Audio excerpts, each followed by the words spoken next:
I'm Keith Lockhart, and for the last 15 years I've had the pleasure of being the conductor of the world-renowned Boston Pops Orchestra. When I was being interviewed in Boston by the powers that be here to take this job, I was asked that if I got the position, would I be willing to relocate to Boston. I've always loved Boston. I've always loved what it seemed to be about. It's a rich, diverse city with amazing cultural institutions, but a sense of life, a sense of commonality of purpose, the way we embrace our sports teams, the way we embrace the Boston Pops. I think it's a great city, and one of the reasons it's a great city is because of the institutions that make it great.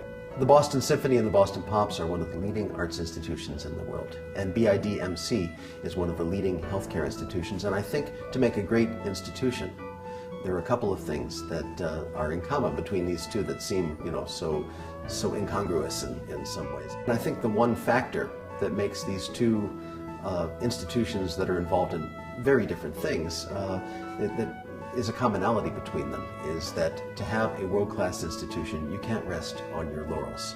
You have to constantly strive for excellence. It doesn't matter if everybody says, well, that was great. Internally, you have to look at yourself and see, well, how can we do it better? Even if your public, your audience, in our case, thinks you're already doing it as well as it can be done. Many orchestral institutions were founded just to play for the privileged few. But the inception of the Boston Pops, just 5 years after the Boston Symphony's birth, the free concerts that we've done since 1929 on the Esplanade, of course culminating in the 4th of July extravaganza, are all things that were meant to reach beyond the support base, the affluent, the privileged, and to make this music exist as a resource for everyone.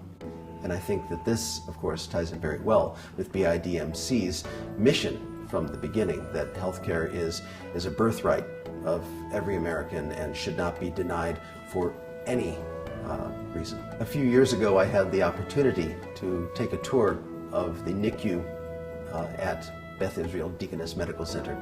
And it's a very difficult journey to see all of those young lives struggling for survival, and also to realize that a lot of the extremely difficult cases will have struggles and obstacles to overcome for the rest of their lives.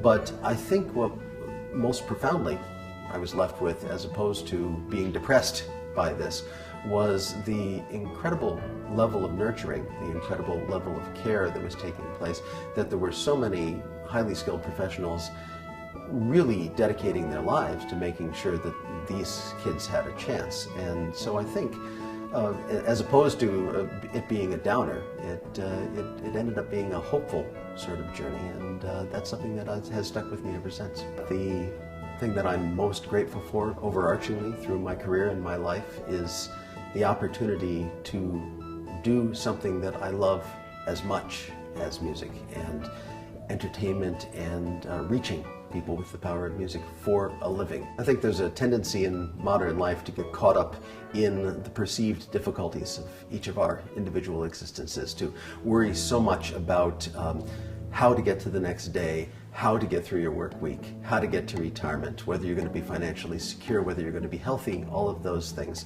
that we often forget to stop and be thankful for the things that we've gotten. And it's true even in my life. I know on a bad day you forget how lucky you are to have the problems that you have. And I think being grateful and gratitude is in the middle of all that, even when things aren't going quite the way you had dreamed they would go, being able to stop and realize that you are among the very, very few truly fortunate people on this planet.